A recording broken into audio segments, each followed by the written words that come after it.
Hello, everybody, and thank you guys so much for joining us for the first VECAN 2021 Lunch and Learn.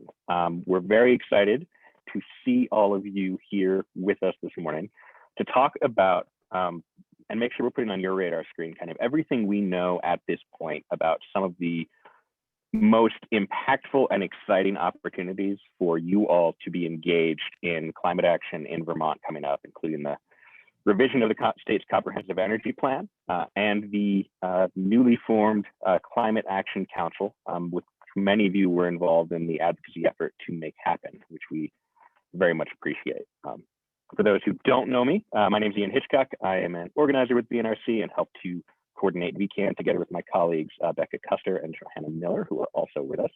You'll be hearing more from Joey in a little bit, but I just wanted to set the stage a little bit for kind of what we're hoping to do with these events and wanting to make sure that we are involving you all as much as possible. As I'm giving this introduction, it'd be great to get a sense of who is here. So if folks could please put into the chat just their name and any kind of organizational affiliation, whether you're kind of a member of an energy committee or another energy related group, we'd love to see kind of who we've got. And folks should feel free to put that in the chat as I'm going through this introduction. So you'll notice that we're doing this on Zoom and not GoToWebinar, and that is by design because we, with these gatherings, really want to make sure that we are hearing from all of you and building off of some of the work that we did at the VECAN conference last December, making sure that we're creating opportunities for all of you to connect with each other. So as opposed to a lot of our past webinars where we've had kind of very presentation heavy focus with then a curated Q&A, we're going to do a truncated version of that and save room at the end for there to be time for people to split into breakout groups, which will kind of automatically and randomly be assigned. And let you guys talk to each other. We really are wanting to lean into making sure that we're creating platforms and avenues for energy committees across the state to be engaged in good conversations with each other. That's why we're using Zoom and that's why we're using breakouts. And we would very much welcome your all's thoughts and feedback going forward as to how we can do this effectively. But we thought that went very well at the conference and we very much want to continue to create the opportunities for you all, not just to hear from us, but for us to hear from you and for you guys to speak with each other. So with that introduction out of the way, I am now very pleased to introduce my friend and colleague, Johanna Miller, who I'm sure many of you know very, very well. Joey's been in the trenches of climate and energy work for ever and ever as VNRC's Climate and Energy Program Director. She's one of the more well-connected people in the state with her fingers in just about every climate pie that could possibly be in. She's also serving as an official representative of the environmental advocacy community on the Vermont Climate Action Council. And so she's going to be speaking to us both about the comprehensive energy plan and the update and how that process will go, as well as thoughts about how people can engage in the work of the Climate Action Council. So Joey, go ahead and take it away. And I'm going to go ahead and make you the host so that you can share your slides. Excellent. Thank you, Ian. And thanks everyone for joining us this afternoon. I mean, just to underscore what Ian had noted, many of you participated in one, maybe more, of our virtual VECAN conference meetings. A core component of our work is to really be in partnership with the network of town energy committees across Vermont. So many of you comprise those grassroots groups, town energy committees, and interested Vermonters, concerned Vermonters in general, play such an important role in partnering with the state of Vermont, with organizations like mine and so many others, in service of the state achieving its 90 by 2050 comprehensive energy plan goal, as well as the long-held statutory carbon pollution reduction goals we've had on the books since 2005, which Ian noted, are now carbon pollution reduction requirements. So I'm going to provide a high-level framework just as a reminder for those two big sort of arenas that are happening in near virtual parallel process. And then really we're interested in hearing from you all in these small group conversations about your thoughts and ideas for ways you hope to engage, how we can be a partner with you in that, if that's helpful, and just what you'd like to see the state embrace in terms of the kinds of approaches, projects, policies, programs that you think are really in service to our clean energy and climate goals, the necessary energy transformation, and in service to seizing the economic development and public health benefits of that transformation, as well as, really importantly for VNRC, and I think many of us, making sure that we prioritize and engage and really hear from the folks who are, the most vulnerable, often marginalized, and that's going to be really important to embed in our work in these arenas and beyond moving forward. So I will just, again, apologies if any of this is redundant. And I also just want to know before we begin this, hang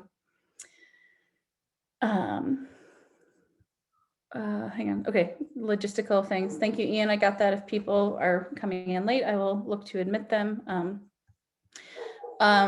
But yeah, most people here, please do put your name and affiliation if you are able, if you haven't already, into the chat. I see a lot of folks on this call who are working in other important roles for the state of Vermont, including some utility leaders. And obviously this is all a team effort. So I'm looking forward to hearing the ideas and creating this venue for us to just communicate and collaborate in these virtual times around these goals. So we had hoped, let's see, can you all see my screen? Oh, hang on. One thing.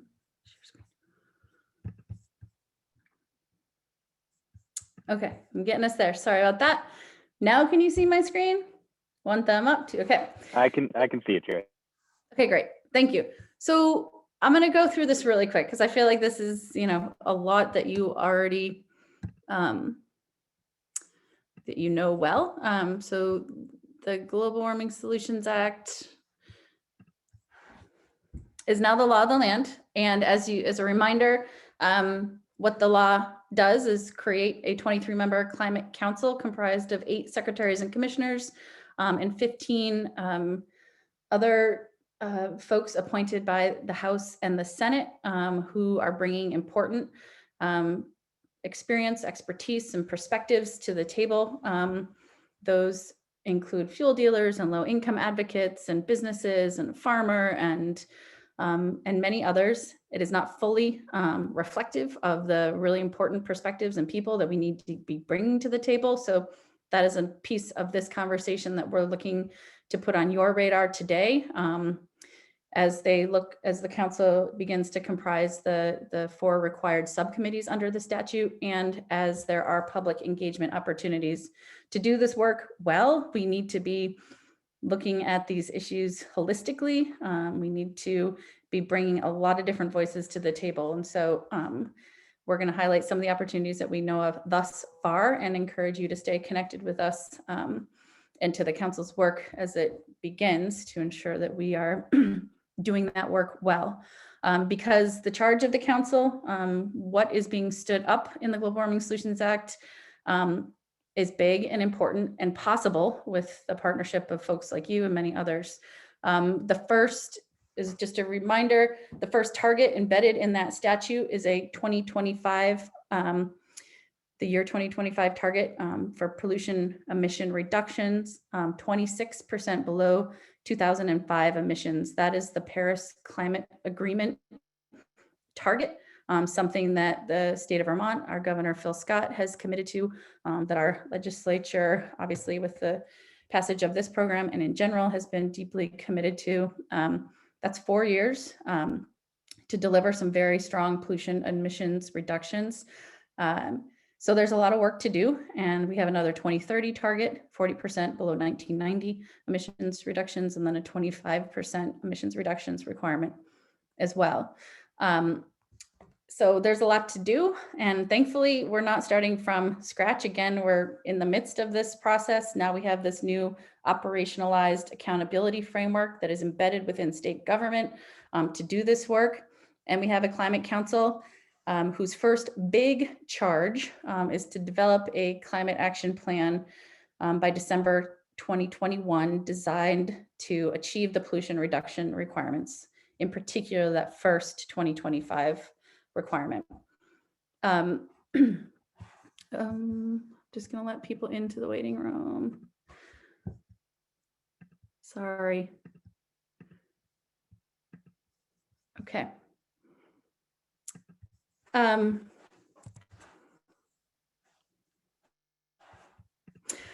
So I shared with you an overview of the Climate Council membership. This is high-level overview of who those folks are, the different sectors that they represent. It is, you know, a broad swath of Vermonters and the constituencies that need to be part of this conversation, but it is not all of the people that we need to be engaging in this work. So sorry, I'm just trying to let people in simultaneously. So they're getting to work. We've now had 3 meetings of the council. The next one is on January 25th. Mark your calendar if you are so interested. This will be an important one because we will be talking about the governance. Well, first we'll be hearing from other neighboring states that have already done this work. As you probably know, Vermont is not leading in this endeavor. In fact, Massachusetts has had such a law and an accountability framework on the books for about a decade now. They are deep into this work. New York and Maine a couple of years ago passed similar bills. Maine, our cold and rural neighboring state, actually just rolled out their first required climate plan in the beginning of December. You may or may not have seen that. And New York is doing that work as we speak. So we're going to be hearing from representatives on the January 25th meeting from those states.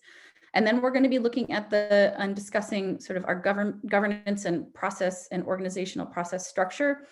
And a core component of that is the subcommittees that are required under the law. The 4 subcommittees that you see here are embedded in statute because this is a framework that is intended to focus on climate mitigation, pollution reduction, but also adaptation and a resilience, creating resilient and equitable communities. So these 4 subcommittees will be comprised in fairly short order, I imagine, to be determined how they will be comprised or who will be enabled, encouraged, or to participate in them. So that's an important conversation. But the Rural Resilience and Adaptation Subcommittee, Cross-Sector Mitigation, the Hard Pollution Reduction Focus Subcommittee, Just Transition, and Agriculture and Ecosystem subcommittees will be stood up. Any of you have expertise in those arenas or know people who do? Again, I'm not sure the process to bring people into the fold there, but I can imagine it's going to be so important to ensure that there are good other voices, again, because the Climate Council itself, 23 members, is not reflective of everyone and everyone we're going to need in these conversations and in the shaping of these solutions. So standing that up well and getting good people on it will be important. In service of, again, the charge that we have, which is, I'm just letting people into the waiting room. Sorry, again, apologies. Welcome, folks I just let in from the waiting room. But the Climate Council is required, its first big push is to develop a plan by December 1st, 2021, with a recommendation for different programs, initiatives, strategies to reduce pollution under sort of the broad auspices that we talked about, sort of really centering resilience and adaptation, equity, and really looking at a wide variety of strategies to ensure progress is made. And again, as you know, many of you have been deep in this work locally and beyond for a long time. We have a lot to build from. We have 2 climate plans that provide a foundation, both from Governor Jim Douglas in the late 2000s and more recently from Governor Scott and his Climate Action Commission, 2 comprehensive energy plans, a thermal efficiency task force report, the amazing work that happened at the Regional Planning Commission level as they did the enhanced energy planning in service of regions helping to achieve the state's 90 by 2050 goal, and so much more. We have a strong foundation to build from, and we have a lot of work to do still in this timeline to meet this first big target and far into the future. So now we have an operationalized framework embedded within state government. And importantly, because as Ian went on for a long time about how long I've been involved in this work, we've had goals on the books for a long time, and we unfortunately have not met them. I'm asking Ian to drop into the chat the Energy Action Network's annual progress report that shows how far short we are falling and in which arenas, which, as you probably all know well, it's really the transportation and thermal sector where our highest emissions are occurring. That's a really important place where we need to be focusing. We have more to do in the electric sector, but we have made a lot of progress there. And just to sort of underscore from my perspective, that's not by accident. We've had, really strong utility leadership. We've had really strong public support for a transition to renewables. We've got a tremendous amount of business leadership who are recognizing the economic job creation opportunities in this transition in the electric sector. And we've had policies and programs that require progress. And we lack many of those same things to cover the transportation and thermal sector. So we have a lot of work to do. And if we don't make progress, if we as a state, if the state does not make progress, the one thing that is different about this law is that if progress is not attained, any person may commence an action, AKA sue the state to motivate progress. That's really the only end result, is to compel the Agency of Natural Resources to go back to the drawing board and implement programs and policies to do better, to make progress. So I guess I just want to close the conversation about the Climate Council and the GWSA with just an overview of the sort of nascent framework that the Agency of Natural Resources has put together for the flow of this effort. This council is chaired by Suzanne Young, Secretary of the Agency Administration, and is largely staffed by Secretary Julie Moore, Secretary of the Agency of Natural Resources. And it's a big partnership of a lot of state government, through the transportation agencies and commerce, public service department, human services, and more. So this is a big endeavor. State government is leading the process. Climate Council members, those 23 members, are working closely with them. But I circled here sort of the interested public role, whether that's in seeing some of you or others with expertise in any of the subcommittees as they are comprised, bringing those people in to that endeavor will be really important. And then just staying tuned into what other opportunities there will be, and we will keep you abreast of tracking the council's work and offering your recommendations and thoughts to inform the council's work and the kinds of recommendations they put forward. And ideally being a partner in ensuring that we're, making progress, doing this work well in service to a lot of different goals and values, including job creation, equity, public access, resilience building, and more. So I'm going to transition to this comprehensive energy plan. Actually, one last thing I'd say about the Climate Council is they are required to deliver a report to the General Assembly, the legislature, on January 15th. That's the end of this week. So stay tuned for that. I think it will be very brief. We've had 3 meetings thus far, and it's really been a high-level overview of what state government is already doing, where there may be opportunities.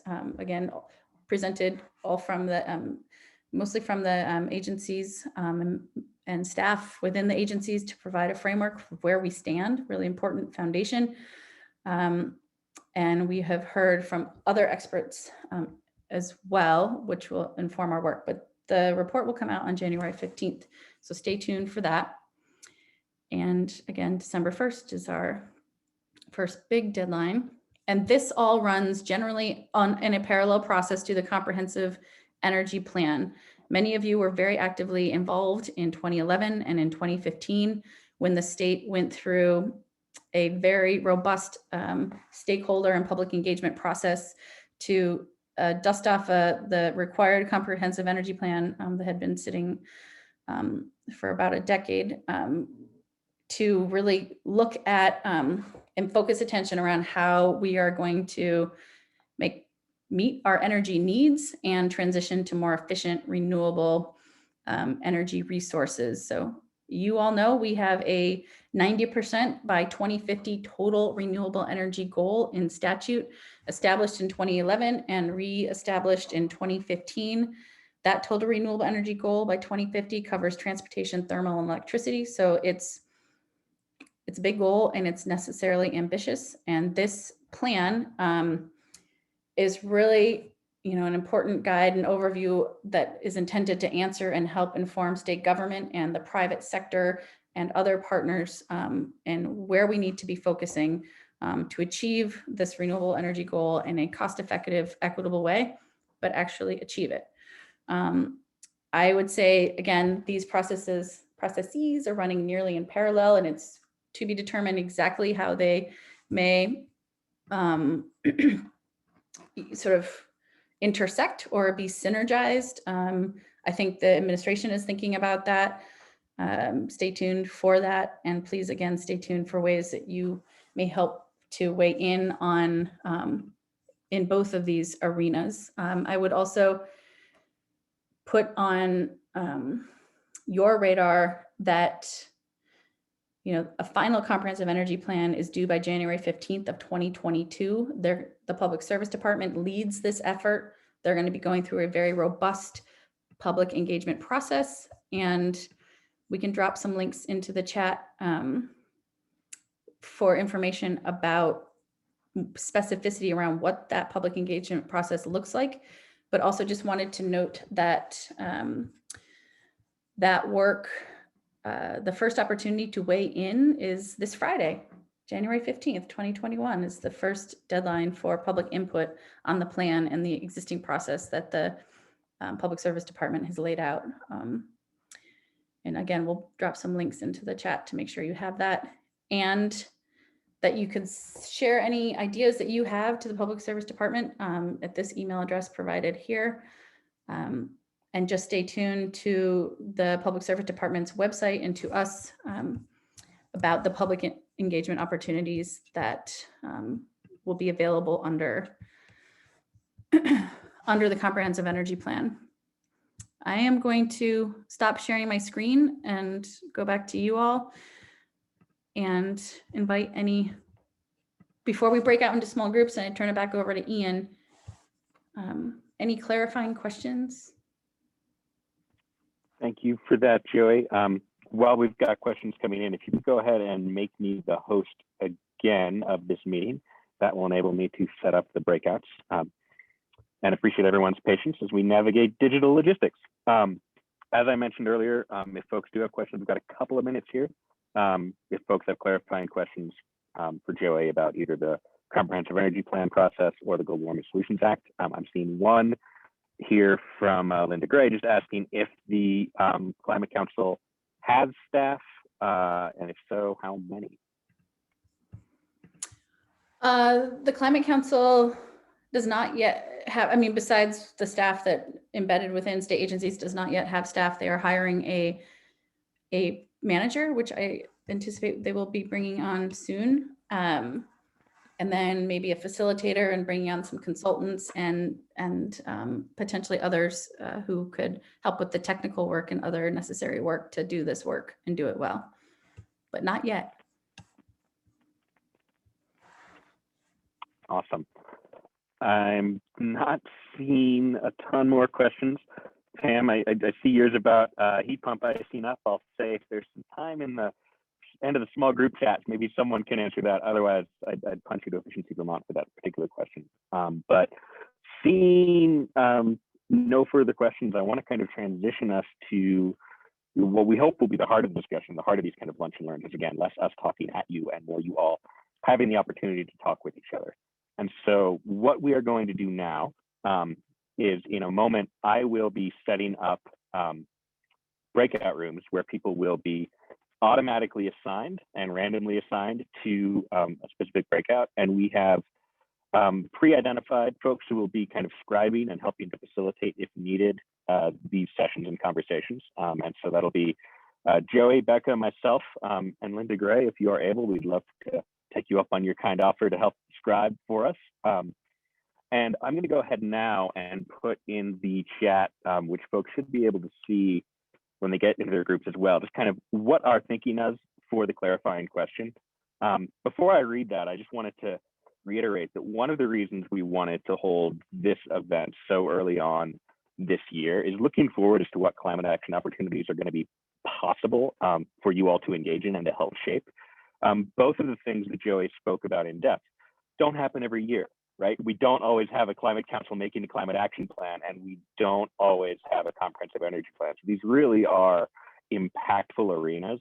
And we also, and the ways to engage with them aren't as, formulaic or well-established as, say, with something like the Global Warming Solutions Act, where we can just tell you, here's how you contact your legislator, here's how you send those emails, and here's how you do that. So this is us wanting to think kind of proactively with all of you, knowing that these are very important and rare opportunities, and also knowing that the process to kind of share input and engagement isn't as necessarily well established at this moment as it is for some of the other arenas we work in. We wanted to make sure that we are getting your all's thinking about how best to do that, and also make sure that you feel empowered and prepared to engage in a meaningful way. Now, on that note, we do have someone on the call who, from the citizen standpoint, had kind of helped engage with the comprehensive energy plan in particular in the past. Jeff Forward, if you want to go ahead and unmute yourself and just share a little bit from your perspective about, from the last comprehensive energy plan update, kind of how that process went, how you engaged, and what you think folks might want to be prepared to think about to engage in this coming round. That would be wonderful. Thank you, Ian. I appreciate that. And Joey's not as old as Ian is tried to indicate. She's still a young woman. I'm not so young. I used to work at in the early '90s. I worked at the Public Service Department on the first comprehensive energy plan, and for every comprehensive energy plan update since then, I have participated in one way or another. And I have to tell you, some plans were better than others. The last time we had a Republican governor, Jim Douglas, he did his Public Service Department did an update that was, I have to say, was so bad and received such negative criticism that they wound up withdrawing it. And that's one of the reasons there was a 10-year hiatus between plans. The active participation by the public is really useful in developing policies and programs that work. And I have to say, the last comprehensive energy plan, as the first, were really excellent at collecting public participation. And the last one in particular, I think a large reason for that is that VECAN helped coordinate the public participation. And it was excellent. It was in depth.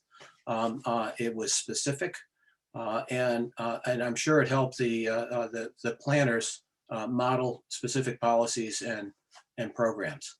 I say specific because specific actually helps. I would recommend that when you're thinking about input, to think about specific policies and programs that can be measured, that can have some metric. So, rather than doing a broad comment that we should have, better economic and environmental justice, is to put it in more concrete terms. The first comprehensive energy plan proposed programs on like energy codes and methane recovery on dairy farms. And the planners were able to model what would happen if X number of houses became Y more efficient by a certain date. And those kinds of things are really helpful, actually, in coming up with concrete policies and programs. So I would recommend that we think in those terms, specific suggestions that can be measured would be most helpful. And with that, I'll let you get on to Ian, get on to our breakout groups, and I hope that's helpful. Absolutely. Thank you, Jeff. And that kind of call